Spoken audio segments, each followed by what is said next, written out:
आपका कंप्यूटर आपको किल कर रहा है। यस, इसी तरीके से न सिर्फ आपका कंप्यूटर आपको किल कर रहा है, वो आपके क्रिएटिविटी और आपके काम को भी किल कर रहा है। बिकॉज जब हम कंप्यूटर पे बैठे होते हैं तो हम एक स्टैटिक स्टेट में रहते हैं। अगर आप फेमस हो तो लोग आपको पैसे देंगे, और पैसे देंगे तो एक सर्टेन स्टैंडर्ड चाहिए।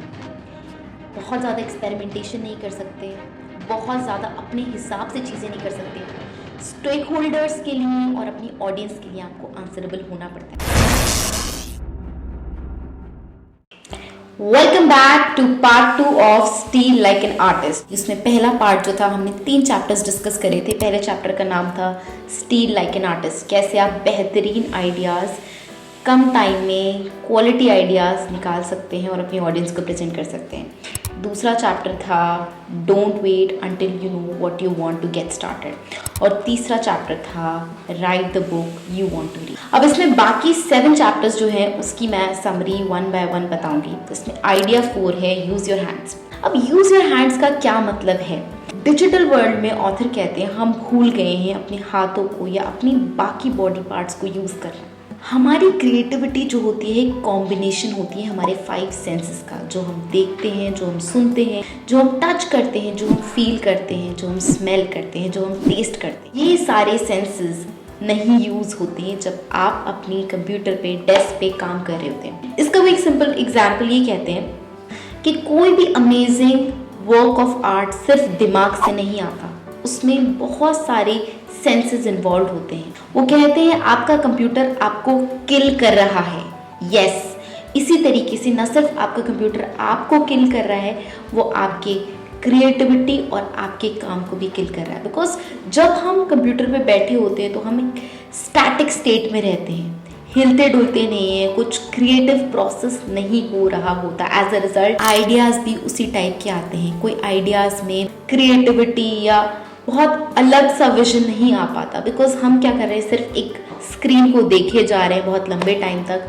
हमारा जो स्मेल का सेंस है, जो हमारा हियरिंग का सेंस है, जो हमारे बाकी सेंस है, वो इतने इंडल्जेंट नहीं है। और जब आप एक एनालॉग डेस्क बनाते हैं, अब इसमें उन्होंने बताया कि अगर आप किसी भी ग्रेट आर्टिस्ट को देखिए या किसी भी ग्रेट क्रिएटर को देखिए, तो वो अपने 5 सेंसेस यूज़ करते हैं। जैसे आप फॉर एग्जांपल किसी ग्रेट लीडर को देखिए जो कि अपनी स्पीच डिलीवर करता है, तो वो क्या करता है? वो अपने हैंड जेस्चर्स यूज़ करता है, वो अपनी वॉइस यूज़ करता है, वो विजुअलाइजेशंस की टेक्निक यूज़ करता है, जिससे कि वो लोगों को एक स्टोरी सुनाए और उनको एक सफ़र पे लेके जाए। तो वो कहते हैं कि जितने भी दुनिया में ग्रेट क्रिएटर्स हैं, लीडर्स हैं, म्यूजिशियंस हैं, जब वो कोई भी काम करते हैं तो वो सिर्फ अपने माइंड से उस काम को नहीं करते, उसमें उनकी बॉडी भी इन्वॉल्व होती है, उनके 5 सेंसेस इन्वॉल्व होते हैं। तो वो कहते हैं क्रिएटिव प्रोसेस, अगर आप अपनी क्रिएटिव प्रोसेसेस को नेक्स्ट लेवल पे लेके जाना चाहते हैं तो बहुत ज़रूरी है कि आप उस क्रिएटिव प्रोसेस में अपने 5 सेंसेस इन्वॉल्व करें। और उसको इन्वॉल्व करने का एक सिंपल उन्होंने तरीका बताया है, एनालॉग डेस्क। अब एनालॉग डेस्क क्या है? जैसे पुराने ज़माने में आप कैसे काम करते थे? आपके पास डायरी होती थी, पेन्स होते थे, मार्कर्स होते थे, एक वाइट बोर्ड होता था, राइट, स्टिकी नोट्स होते थे, बहुत सारे कलरफुल चीज़ें होती थी जिससे आप एक पाथ बनाते थे, चीज़ें लिखते थे, मार्कर खोलते थे तो उसमें स्मेल आ रही होती थी एक अलग सी। जब आप बोर्ड पे चीज़ें लिख रहे होते तो आप विजुअलाइज कर पाते थे। स्टिकी नोट्स पे आप जब प्लान कर रहे होते थे तो अगर आप एक बुक लिख रहे हैं तो आप अपने सारे चैप्टर्स उन स्टिकी नोट्स पे लिख कर देख सकते थे। आजकल वो सारी चीज़ें डिजिटाइज हो गई हैं, और वो कहते हैं डिजिटाइजेशन की वो अगेंस्ट नहीं है। डिजिटाइजेशन एक बुरा प्रोसेस नहीं है। वो कहते हैं पहले अपने आइडियाज़ को एनालॉग डेस्क पे क्रिएट करो। उनका जो जेनेसिस होना चाहिए या उनका जो बर्थ होना चाहिए वो ऑफलाइन मोड में होना चाहिए, वो ऑनलाइन मोड में नहीं होना चाहिए। बिकॉज ऑनलाइन मोड में आप अपने सारे सेंसेस इन्वॉल्व नहीं करते, एज अ रिजल्ट आपकी क्रिएटिविटी लो हो जाती है। तो कहते हैं अगर आपको सारे सेंसेस यूज़ करने, अपनी क्रिएटिविटी को बढ़ाना है तो पहले अपने सारे आइडियाज़ को ऑफलाइन डेस्क पर प्रोड्यूस करिए, और फिर जब आपका जो सारा क्रिएटिव प्रोसेस है आपकी डायरी में कंप्लीट हो चुका है, तब उन सारे आइडियाज़ को अपने डिजिटल डायरी में, डिजिटल नोट्स में कन्वर्ट करिए। ये सबसे इफ़ेक्टिव तरीका है क्रिएटिव होने का। और मैं बिल्कुल अग्री करूँगी ऑथर से, क्योंकि मैंने अपनी क्रिएटिविटी में एक इंक्रीज़ देखा जब से मैं इस तरीके से डायरी में नोट्स बना रही हूँ। और मैंने सोचा है कि मैं अपने लिए एक वाइट बोर्ड बनाऊँगी जिसमें अपने जो लाइफ के गोल्स हैं, जो मैं अगले क्वार्टर में करना चाहती हूँ, जो चीज़ें इस क्वार्टर में अकम्प्लिश करना चाहती हूँ, वो सारे लिखूँगी। उससे विजुअलाइजेशन में हेल्प होता है, बहुत सारी चीज़ें आती हैं। अगर आपने अभी तक ये एनालॉग डेस्क का कॉन्सेप्ट ट्राई नहीं करा है तो मैं बहुत जल्दी ट्राई करने वाली हूँ, और आप भी ट्राई करिए, क्योंकि इससे आपको आपकी क्रिएटिविटी में बहुत बूस्ट मिलेगा। फिफ्थ आइडिया अपनी क्रिएटिविटी को बढ़ाने के लिए और बेहतरीन आइडियाज कंसिस्टेंट बेसिस पे प्रोड्यूस करने के लिए है, side projects and hobbies are important. काफ़ी बार जब हम एक प्रोजेक्ट पे बहुत लंबे समय तक काम कर रहे होते हैं तो हमारा उस प्रोजेक्ट से इंटरेस्ट जाने लगता है, बिकॉज बहुत सारा टाइम कंज्यूम होता है, बहुत सारी एनर्जी कंज्यूम होती है, और उस टाइम हम अपने और साइड हसल्स की तरफ देखने लगते हैं। जैसे फॉर एग्जांपल जब मैं अपनी बुक लिख रही थी उसी टाइम मुझे बहुत सारे व्लॉगिंग के आइडियाज़ आने लगे, एंड उस टाइम मुझे बहुत गलत लगता था। मुझे ऐसा लगता था कि मैं अपनी बुक पे चीट कर रही हूँ, बिकॉज मैं अपनी बुक पे अपना पूरा ध्यान नहीं दे रही और मैं व्लॉगिंग भी कर रही हूँ, मैं बाकी काम भी कर रही हूँ। बट अब मुझे लगता है कि ये चीटिंग नहीं होती है। इनफैक्ट ऑथर ने बताया कि उन्होंने अगर एक अपने करियर में सबसे ज़रूरी चीज़ सीखी है तो वो ये है कि जब आप अपने मेन प्रोजेक्ट्स पे काम करते हैं तो आपके साइड प्रोजेक्ट्स जो हैं, जब आप थोड़ा सा फ्री होके उन पे काम करते हैं, उसमें ज़्यादा मज़ा आता है और वो ज़्यादा सक्सेसफुल बन जाते हैं आपके मेन प्रोजेक्ट्स के मुकाबले। तो उनको इग्नोर मत करिए। अगर आपको किसी चीज़ की हॉबीज़ या पैशंस हैं अपने मेन प्रोजेक्ट के अलावा तो उनको टाइम दीजिए, और जब आपके वो साइड प्रोजेक्ट्स कंप्लीट हो जाए, क्या पता वो बहुत सक्सेसफुल हो जाए, यू नेवर नो।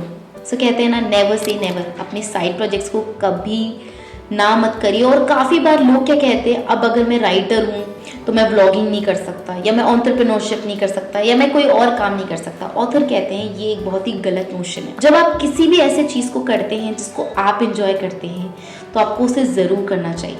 काफ़ी बार हमें ऐसा लगता है नहीं ये जो चीज़ें हैं अलग अलग हैं, वो कहते हैं नहीं, ये आपकी ही पर्सनालिटी का एक हिस्सा है और आप इन सारी अलग अलग चीज़ों को यूनाइट करते हैं। इसलिए ये मत सोचिए कि अगर मैं 10 चीज़ें कर रहा हूँ तो ये 10 अलग चीज़ें गलत हैं, मेरे करियर के लिए अच्छी नहीं। ये आपके करियर के लिए बहुत ही लाभदायक साबित हो सकती हैं अगर आप इसे कंसिस्टेंटली करें और खुशी खुशी करें। नेक्स्ट टाइम जब भी आपको कोई अच्छे आइडियाज़ आ रहे हो फोटोग्राफी से रिलेटेड या कुछ भी इंटरेस्टिंग चीज़ों से रिलेटेड, तो आप उसे ज़रूर एग्जीक्यूट करिए, बिकॉज काफ़ी बार यू नेवर नो आपके जो साइड प्रोजेक्ट्स हैं वो ज़्यादा सक्सेसफुल हो जाते हैं। So execute them.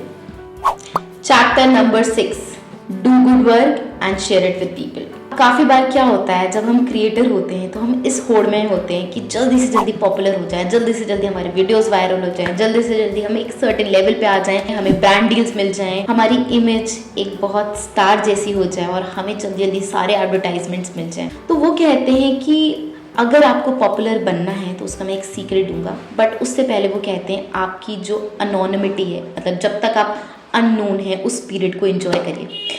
अब ये बड़ी इंटरेस्टिंग चीज़ है, अननोन होने के प्रोसेस को लोगों को क्यों एंजॉय करना चाहिए, उसके वो रीजंस देते हैं। कहते हैं जब आप अननोन होते हो तो आप बहुत सारे एक्सपेरिमेंट्स कर सकते हो, आपके ऊपर कोई प्रेशर नहीं होता, आपके ऊपर स्टेक होल्डर्स नहीं होते, आपके ऊपर ये प्रेशर नहीं होता कि आपको अपना काम एकदम परफेक्टली करना है। आप मिस्टेक्स कर सकते हो, एक्सपेरिमेंट कर सकते हो, फन कर सकते हो, बहुत सारे लो प्रेशर सिचुएशंस को फेस कर सकते हो, बहुत सारी अमेजिंग चीज़ें कर सकते हो। लेकिन जब आप फेमस हो जाते हो, आपका नाम हो जाता है, तो लोगों की एक सर्टेन एक्सपेक्टेशन हो जाती है जिसको आपको फुलफिल करना पड़ता है। अगर आप फेमस हो तो लोग आपको पैसे देंगे, और पैसे देंगे तो एक सर्टेन स्टैंडर्ड चाहिए। बहुत ज़्यादा एक्सपेरिमेंटेशन नहीं कर सकते, बहुत ज़्यादा अपने हिसाब से चीज़ें नहीं कर सकते। स्टेक होल्डर्स के लिए और अपनी ऑडियंस के लिए आपको आंसरेबल होना पड़ता है। तो जब तक आप नोन हैं, इस अनोनिमिटी के पीरियड को खूब एंजॉय करिए, बहुत सारी मिस्टेक्स करिए, बहुत सारे एक्सपेरिमेंटेशन करिए, बहुत सारा फन करिए, और उन सारी चीज़ों से कुछ सीख के आगे बढ़िए अपनी लाइफ में। तो कहते हैं अगर आपको सच में फेमस होना है तो उसका एक सीक्रेट है।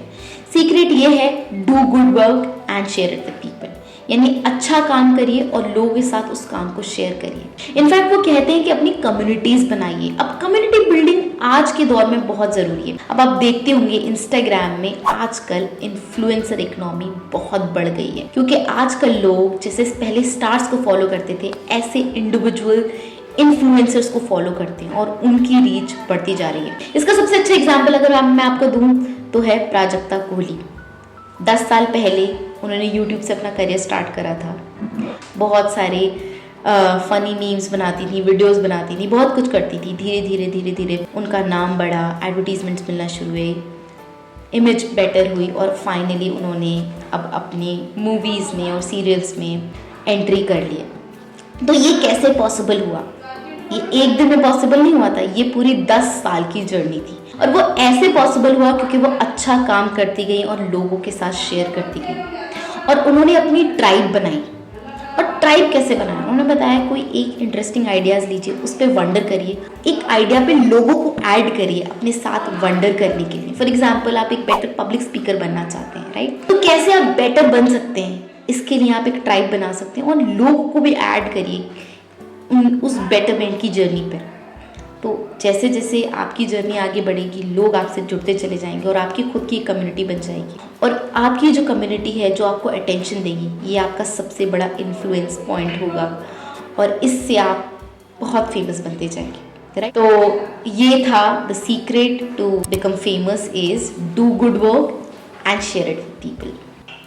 अब 7 चैप्टर है geography is not your master. पहले के ज़माने में क्या होता था, अगर आप इंडिया से हैं तो आप इंडिया के ही लोगों से नेटवर्क कर सकते हैं, या आप एक शहर से हैं तो अपने शहर के लोगों से ही नेटवर्क कर सकते हैं। दूसरे शहर के लोगों से या दूसरे स्टेट्स के लोगों से नेटवर्क करना बहुत डिफ़िकल्ट था, टाइम, डिस्टेंस की सारी चीज़ें थी। लेकिन आज का हमारा वर्ल्ड बाउंड्री लेस है, कोई बाउंड्रीज एग्जिस्ट नहीं करती ऑनलाइन वर्ल्ड में। आप इंडिया में बैठ सकते हैं और आपके मेंटर्स यूएस में हो सकते हैं, जो कि आपको एंटरप्रेन्योरशिप पे, पब्लिक स्पीकिंग पे, स्टोरी टेलिंग पे, दुनिया की किसी भी स्किल पे ट्रेनिंग दे सकते हैं। इस चीज़ का ऑथर कहते हैं फ़ायदा उठाइए, अच्छे फ्रेंड्स बनाइए जो कि दुनिया भर से हैं और जो कि आपको नई नई चीज़ें सिखा सकते हैं और आप उनसे बहुत सारी चीज़ें सीख सकते हैं, राइट? तो ज्योग्राफी क्योंकि आपका मास्टर नहीं है, तो अपनी जो इन्फ्लुएंस है इसे सिर्फ अपने सिटी या अपनी कंट्री तक लिमिटेड मत रखिए, कोशिश करिए पूरी दुनिया तक ले जाने के लिए। अब ये एक बहुत बेहतरीन तरीका है अपना इन्फ्लुएंस बढ़ाने का और बेटर क्रिएटर बनने का। Point number 8, be nice, the world is one small town. अब इस चैप्टर ने मुझे बहुत ही इन्फ्लुएंस करा। क्यों इन्फ्लुएंस करा उसका रीज़न बताती हूँ। जब हम क्रिएटर होते हैं तो हम बहुत सारे फैंस बनाते हैं और बहुत सारे हेटर्स भी अपनी जर्नी में पाते हैं और ये एक क्रिएटिव प्रोसेस का हिस्सा है। जितना जल्दी आप इसे एक्सेप्ट कर लें उतना आसान हो जाती है आपकी क्रिएटिव जर्नी। जब मेरा चैनल धीरे धीरे धीरे धीरे आगे बढ़ रहा था तो बहुत सारे लोग अच्छी बातें कर रहे थे, बहुत सारा प्रेज कर रहे थे। वहीं कुछ ऐसे लोग थे जो कि बहुत ही नॉनसेंस कमेंट्स करते थे, बेसलेस बातें बोलते थे, जिनका ना सर होता था ना पैर होता था। लेकिन जब पहले ऐसे नेगेटिव और हार्श कमेंट्स आए मुझे तो मैं बड़ी इफेक्ट हो गई। बट मेरे भाई ने मुझे एक चीज़ बोली थी उस टाइम पे, मुझे लिटरली किसी मूवी का डायलॉग बोला था। वो ऐसे था, छोटे अगर तेरे हेटर्स दुनिया में बन जाए ना तो बस समझ जाना उस दिन कि तूने कुछ डिफरेंट कर दिया है या तेरा अब इन्फ्लुएंस होता जा रहा है दुनिया में। एंड ये बहुत सच बात है। जब आप क्रिएटर होते हैं फैंस भी मिलेंगे और एनिमीज़ और हेटर्स भी मिलेंगे। ये क्रिएटिव प्रोसेस का हिस्सा है। एज अ क्रिएटर आपको एक्सेप्ट करना होता है प्रेस को भी, क्योंकि आपने चूज़ करी है पब्लिक जाना, इस पब्लिक जर्नी को। तो ही फैंस भी आएंगे, हेटर्स भी आएंगे और उन दोनों को जितना ग्रेसफुली आप एक्सेप्ट कर सकते हैं उतना अच्छा है। और उसके लिए वो एक फॉर्मूला बताते हैं कि quit fights, keep doing good work. यानी आप जो है फालतू की फाइट्स में इन्वॉल्व मत होइए लोगों से। फालतू बहुत सारे लोग होते हैं ना ट्विटर पे दिन भर लड़ते रहते हैं। आप अपनी एनर्जी इन सारी चीज़ों में वेस्ट मत करिए। इसके बजाय आप अपनी एनर्जी अच्छे फ्रेंड्स बनाने में लगाइए। काफ़ी बार आपको बहुत अच्छे लोग मिलेंगे इंटरनेट पे जो कि आपके साथ कोलैबोरेट कर सकते हैं, आपका बिजनेस बढ़ा सकते हैं, आपको नए आइडियाज़ दे सकते हैं, आपको कुछ नया सिखा सकते हैं या आपको एक नया पर्सपेक्टिव दे सकते हैं। तो अपनी एनर्जी सही डायरेक्शन में लगाइए। उसके बाद वो ये भी कहते हैं कि फ़ैन लेटर्स लिखिए। यानी अगर आप किसी से इंस्पायर्ड होते हैं तो उनको फ़ैन लेटर्स लिखिए। इससे 2 चीज़ें होंगी। पहले आपका जो एक अच्छा रैपो बनेगा सामने वाले के साथ, और दूसरा अगर वो इंसान आपको रिप्लाई करेगा तो वो आपकी नेटवर्क को बहुत स्ट्रॉन्ग बना देगा। क्योंकि आप अगर फ़ैन लेटर्स लिखेंगे तो चांसेस है कि आने वाले टाइम में Karma will give you back those good things. जैसे मैंने बहुत सारे लोगों को अपनी लाइफ में प्रेज करा है और अब बहुत सारे लोग मुझे फैन लेटर्स लिखते हैं, मुझे बहुत अच्छा लगता है वो चीज़ें पढ़ के कि मैम मैं अंडर कॉन्फिडेंट हूँ, मैं कैसे कॉन्फिडेंट बनूँ। और जब मैं उन्हें टिप्स देती हूँ कॉन्फिडेंस पे, पब्लिक स्पीकिंग पे, स्टोरी टेलिंग पे, और वो इम्प्रूव होते हैं, तो वो बहुत सारे प्रेज लेटर्स भी लिखते हैं और जो कि पढ़ के मुझे बहुत अच्छा लगता है। स्पेशली लिंक्डइन पे मुझे बहुत सारे लोगों के मैसेजेस आते हैं एंड बाकी प्लेटफॉर्म्स भी आते हैं, बट लिंक्डइन पे सबसे ज़्यादा मुझे मैसेजेस आते हैं कि कॉन्फिडेंस बिल्डिंग पे आपने वो जो स्टोरी लिखी थी उसने मुझे बहुत इंस्पायर करा और उससे मैं कॉन्फिडेंट बन गया। आप जब क्रिएटिव इंसान होते हैं तो फैन लेटर्स लिखिए और फालतू की फाइट्स पिक मत करिए और लोगों को वैलिडेशन बहुत ज़्यादा सीख मत करिए। देखिए, अगर आपने कोई बुक लिख दिया, कोई भी क्रिएटिव काम कर दिया और दुनिया में से छोड़ दिया, अब आपके हाथ में नहीं है कि लोग उसे कैसे परसीव करें, ये लोगों के हाथ में है। इनफैक्ट एक कहावत भी है, लोग क्या सोच रहे हैं ये भी आप ही सोचेंगे तो फिर लोग क्या सोचेंगे। आपका काम है अपने काम पर ध्यान देना, अच्छा काम करना, अपने आप को हमेशा बेटर प्रूफ करना, ठीक है। तो आप उस पर फोकस करिए। अगर आपका काम अच्छा होगा, आप एफर्ट्स डालेंगे तो अल्टीमेटली आपको उसका रिवॉर्ड मिलता जाएगा। और फाइनली उन्होंने बोला है एक्सटर्नल वैलिडेशन से ज़्यादा अपना इंटरनल वैलिडेशन स्ट्रॉन्ग करिए, यानी खुद के सबसे बड़े चीयर लीडर खुद बनिए। अपनी एक प्रेस फाइल बनाइए, ठीक है, एक ऐसा फोल्डर या एक ऐसी फाइल जहाँ पर आपके सारे अवार्ड्स, अकम्पलिशमेंट्स, जो भी आपने अच्छा करा है, एक वॉल पे लगाइए या अपने कंप्यूटर के फोल्डर में रख दीजिए। ये एक एक्सटर्नल फाइल बना लीजिए जिसमें सारी चीज़ें हैं जो कि आपने इतने सालों में करी। उससे आपका इम्पोस्टर सिंड्रोम वाली प्रॉब्लम जाएगी। इम्पोस्टर सिंड्रोम क्या होता है? एक बड़ी प्रॉब्लम होती है काफ़ी एजुकेटेड लोगों में। उनको ऐसा लगता है कि उन्होंने जो सब किया है वो लक बाय चांस आया है। इस फीलिंग को दूर करने के लिए सबसे बड़ी चीज़ है कि आप अपनी एक प्रेस फाइल रखिए और जब से आपने जर्नी स्टार्ट करी थी, जब से लेकर आज तक, उन सारी चीज़ों को उस प्रेस फाइल में रखिए तो आपको रियलाइज़ होगा कि कितने साल लगे आपको यहाँ तक पहुँचने के लिए। तो एक फाइल रखिए जहाँ पर आपके सारे अचीवमेंट्स हैं, ताकि आपको कंसिस्टेंटली खुद से ही खुद का मोटिवेशन मिलता रहे। 9th चैप्टर है कैसे आप ज़्यादा क्रिएटिव बने। उसका कॉन्सेप्ट है be boring, that's the only way to do creative work. अब ऑथर ऐसा क्यों कहते हैं? अक्सर आपने मूवीज़ में देखा होगा, जब भी क्रिएटिव लोगों की इमेज दिखाई जाती है उसमें ये दिखाया जाता है कि वो पार्टीज कर रहे हैं, रात रात भर जग रहे हैं, ड्रग्स कर रहे हैं, they are sleeping around with people. अगर आप ऐसी हरकतें करेंगे जिसमें आप रोज़ ड्रग्स कर रहे हैं, बहुत ज़्यादा एल्कोहल कंज्यूम कर रहे हैं, कुछ ऐसी चीज़ें कर रहे हैं जो कि बहुत ही आपकी हेल्थ के लिए, आपकी फिजिकल, मेंटल या इमोशनल हेल्थ के लिए अच्छी नहीं है, उससे आपकी क्रिएटिविटी पे एक बहुत बुरा असर पड़ेगा। इनफैक्ट वो कहते हैं कि अगर आपको जवानी में मर जाना है तो आप ये सारी उल्टी सीधी हरकतें कर सकते हैं। हालांकि जो क्रिएटिव लोग होते हैं वो क्या करते हैं, वो अपनी क्रिएटिविटी सस्टेन करते हैं। वो टाइम से सुबह उठते हैं, ब्रेकफास्ट करते हैं, एक्सरसाइज करते हैं, लंबी वॉक्स पे जाते हैं, खूब सारी नींद लेते हैं, अपने फिजिकल, मेंटल, स्पिरिचुअल और ओवरऑल फिजिकल, मेंटल, स्पिरिचुअल हर तरह की वेलबींग का बहुत अच्छे से ध्यान रखते हैं। और वो अपनी डे जॉब भी रखते हैं, डेट ज़्यादा नहीं लेते। वो कहते हैं आप हमेशा अपनी डे जॉब ज़रूर रखो, क्योंकि वो कहते हैं जब आपकी डे जॉब होती है तो आपके पास एक क्वेश्चन होता है क्रिएटिव आइडियाज़ एग्जीक्यूट करने के लिए। जब आपके पास डे जॉब नहीं होती, आप बहुत ज़्यादा डेस्परेट हो जाते हो, प्रेशराइज्ड हो जाते हो, आपके ऊपर बहुत ज़्यादा प्रेशर आ जाता है, तो डे जॉब रखना बहुत ज़रूरी है। उसके अलावा वो कहते हैं आप कैलेंडर मेंटेन करिए। कैलेंडर मेंटेन करना बहुत ज़रूरी है, बिकॉज जब आप कैलेंडर मेंटेन करते हैं तो आप देख पाते हैं कि कौन कौन सी मीटिंग्स, कौन कौन से दिन आपके हैं, वर्क डेज हैं। अपने काम को, अपने फ़न को, अपनी बाकी सारे लाइफ के एस्पेक्ट्स को आप अच्छे से मैनेज कर पाते हैं, ऑर्गेनाइज रह पाते हैं। उसके साथ साथ वो कहते हैं डायरी एंट्री ज़रूर करिए, ये एक बेहतरीन तरीका है इमोशनली और मेंटली फिट रहने के लिए। और फाइनली वो कहते हैं मैरी वेल, यानी अपने आप को ऐसे लोगों से सराउंड करिए जिनके आइडियाज़ बहुत क्रिएटिव हैं, जो कि आपको पुश करते हैं, जो कि आपके अंदर पॉजिटिविटी लाते हैं। ये बहुत ज़रूरी है क्रिएटिव प्रोसेस के लिए, बिकॉज क्रिएटिव प्रोसेस बहुत ही लोनली जर्नी होती है, जिसमें आप और आपका स्टूडियो होता है, आपकी वर्क डेस्क होती है, आपके ना कोई ज़्यादातर क्रिएटिव लोग फ्रीलांसर्स होते हैं, बहुत कम क्रिएटिव जॉब्स हैं जो कि कंपनीज जिन्हें हायर करती हैं। तो बहुत ज़रूरी है कि आप जो है अपनी जो क्रिएटिव साइड है उसे अच्छे से सस्टेन करें, और उसका वही तरीका है कि आप एज अ रेगुलर पर्सन अपनी अच्छे से सेल्फ केयर करें, राइट। तो be boring and get your creative juices running. 10th idea creative होने के लिए है क्रिएटिविटी सब्ट्रैक्शन।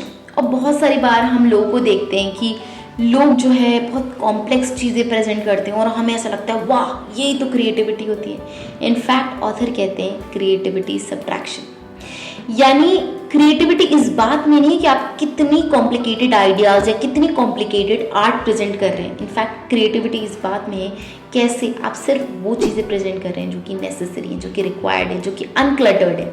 कैसे आप अपने आइडियाज़ को एक अनक्लटर्ड मैनर में प्रेजेंट करते हैं, जो चीज़ें अननेसेसरी है वो कैसे हटा पाते हैं, कैसे आप ऐसे डिज़ाइंस प्रेजेंट करते हैं जो कि मिनिमलिस्टिक और कूल हैं, कैसे आप चीज़ों को सिंप्लीफाई करते हैं। उसमें एक जीनियस होता है।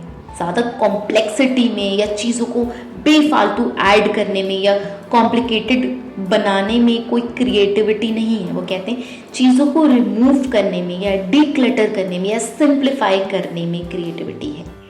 तो जल्दी से अब मैं पूरी बुक एक बार आपके लिए समराइज कर देती हूँ। नंबर 1 चैप्टर था स्टील लाइक एन आर्टिस्ट, यानी कभी भी आप किसी से भी इंस्पिरेशन लेते हैं तो उस इंस्पिरेशन को लीजिए, उसमें अपनी चीज़ें ऐड करिए, अपना स्टाइल ऐड करिए, अपनी एक्सपीरियंसेस, अपनी इंसाइट्स ऐड करिए। कभी भी किसी से कॉपी पेस्ट मत करिए, उसमें अपना यूनिक स्टाइल ऐड करना बहुत ज़रूरी है। नंबर 2 जो चैप्टर था वो ये था don't wait until you know who you are to get started, यानी बहुत ज़्यादा वेट मत करिए जब तक कि आपको पता नहीं है आप फाइनली क्या करना चाहते हैं। काफ़ी बार जब हम कोई क्रिएटिव परस्यूट स्टार्ट करते हैं तो हमें उसका एंड रिज़ल्ट पता नहीं होता या हमें ये नहीं पता होता कि इसके एंड में हम एज अ क्रिएटिव पर्सन और क्या करेंगे या क्या फाइनली बन जाएंगे। अपनी जो आपको क्रिएटिव चीज़ें करना है करना स्टार्ट करिए और फाइनली जब आप फाइनल डेस्टिनेशन पे पहुंचेंगे तो आपको समझ में आ जाएगा कि आपको क्या चीज़ें पसंद हैं और क्या चीज़ें पसंद नहीं है। थर्ड पॉइंट था या थर्ड चैप्टर था write the book you want to read, यानी ऐसी किताब और ऐसे क्रिएटिव चीज़ें करिए जो कि आप चाहते हैं दुनिया में देखना, यानी ऐसी किताब लिखिए जो आप पढ़ना चाहेंगे, ऐसे डिज़ाइंस बनाइए जो कि आप यूज़ करना चाहेंगे, राइट। ऐसे सॉन्ग्स लिखिए जो आप सुनना चाहेंगे। पॉइंट नंबर 4 था यूज़ योर हैंड, यानी डिजिटल वर्ल्ड में हम काफ़ी बार अपने हाथों को या फिज़िकल डेस्क को या ऑफलाइन चीज़ों को यूज़ करना भूल जाते हैं। अपनी क्रिएटिविटी को एनहांस करने के लिए सारे ऑफलाइन टूल्स को यूज़ करिए, अपनी क्रिएटिविटी को एनहांस करने के लिए अपने 5 सेंसेस का इस्तेमाल करिए अपनी क्रिएटिव प्रोसेस में। पेन्स लाइए, वाइट बोर्ड लाइए, डायरीज, कलरफुल चीज़ें, मार्कर्स, स्टिकी नोट्स, इन सब का यूज़ करिए अपने क्रिएटिव प्रोसेस को एनहांस करने के लिए। पॉइंट नंबर 5 था side projects and hobbies are very important. आपके साइड प्रोजेक्ट्स और हॉबीज़ आपके लिए बहुत इंपॉर्टेंट है, उन्हें इग्नोर मत करिए। जो साइड प्रोजेक्ट्स और हॉबीज़ आपको अच्छी लगती हैं उन्हें कंटिन्यूसली करते रहिए। फाइनली 6th पॉइंट था the secret to do good work is do good work and share it with people. अगर आपको फेमस बनना है रातों रात तो मेहनत करनी पड़ेगी और अपना काम दूसरों के साथ शेयर करना पड़ेगा। पॉइंट नंबर 7 था geography is no longer your master, यानी जोग्राफी अब आपका मास्टर नहीं है।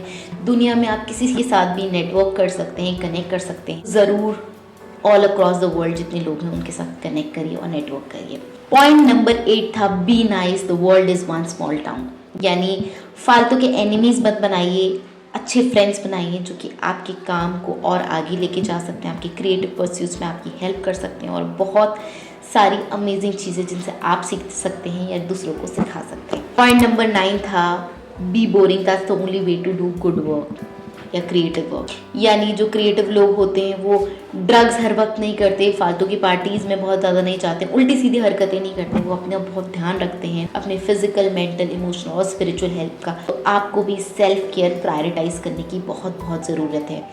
टाइम से उठिए, टाइम से अपने लाइफ को एक रूटीन दीजिए, उससे आपकी क्रिएटिविटी आती है जब आप अपने आप का ध्यान रखते हैं। पॉइंट नंबर 10 था क्रिएटिविटी इज सब्ट्रैक्शन, यानी क्रिएटिविटी जो है कॉम्प्लेक्सिटी नहीं है, चीज़ों को कॉम्प्लेक्स करना क्रिएटिविटी नहीं होता है। क्रिएटिविटी का मतलब होता है चीज़ों को सिंप्लीफाई करना। तो बताइए मुझे नीचे कमेंट्स में आज की बुक समरी आपको कैसी लगी और नेक्स्ट बुक कौन सी आप सुनना चाहते हैं जिसकी मैं समरी आपको प्रेजेंट करूं। ऑल्सो अगर आपको आज की वीडियो बहुत अच्छी लगी है तो प्लीज़ लाइक करिए, शेयर करिए, चैनल को सब्सक्राइब करिए और इसको किसी भी ऐसे इंसान जो कि क्रिएटिव परस्यूट है जिसको इस वीडियो से हेल्प मिल सकती है तो उसे ज़रूर फॉरवर्ड करिए। तब तक के लिए I will just leave you with one thought keep learning, keep growing, and keep going out of your comfort zone. Till then, stay tuned. I'll see you in my next video. Bye bye.